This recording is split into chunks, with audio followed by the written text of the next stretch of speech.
Hello and welcome to today's Abhigyan's point. And what I'm going to talk about today is Corona, is COVID. Now we all completely understand and agree that yes, what we faced in April and May, times are better from that situation. But the key question really is the anxiety and the concern, rightly so, about the possibility of a third wave. Do we need to relax? No. The clear-cut answer to this question, that do we need to relax, is no. We don't need to relax.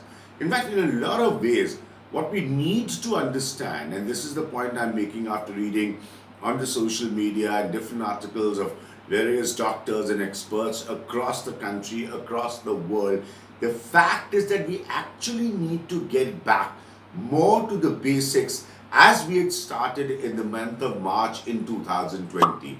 And that seems to be a reality that has hit hard on me, and I want to also convey it through this column to all of you. Now let's talk about something called the Swiss model, or the Swiss model as I'm being told. Actually, it's called the Swiss cheese model, I'm sorry.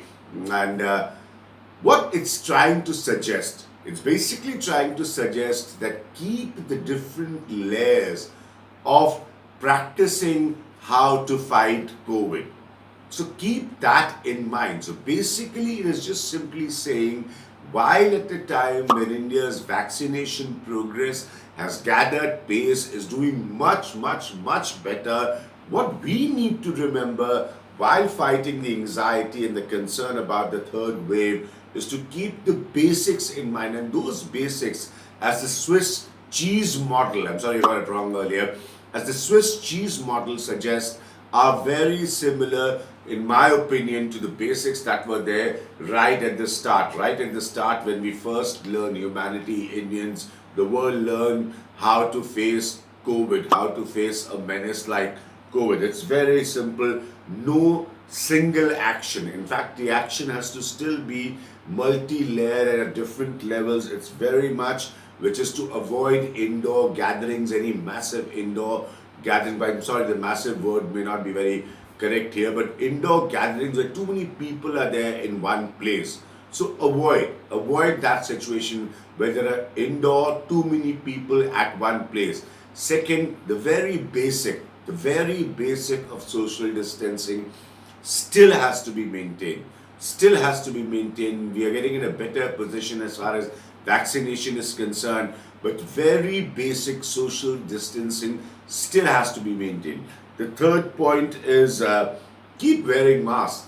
Keep wearing masks when you are not in an environment where you feel you may not need a mask, which is actually a case of isolation when you're by yourself. But otherwise, in every other situation, keep wearing masks. In fact, even in isolation, keep wearing masks. I'm just making that point because a lot of people tell me about that. So these are some very basic things. And the last and most important point is keep washing hands.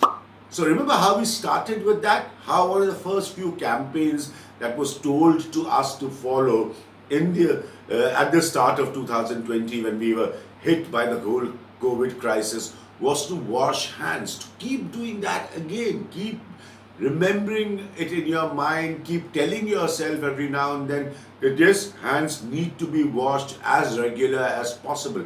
So the basics of the Swiss cheese model, which I read through a very prominent doctor on the social media, and of course, as I said, I've been following a lot of other articles which are coming. So while we are concerned about the third wave, while we are anxious about the third wave, while we don't want to see a situation repetitive of what horrifying images we still have of the months that have passed, we ourselves, and with the vaccination drive now, better, focused, faster, yielding greater results from where it was earlier, we need to follow those basics and not forget about that. So my point is, don't relax. Be as careful and as concerned as you were earlier. That is my point about being concerned for the third wave.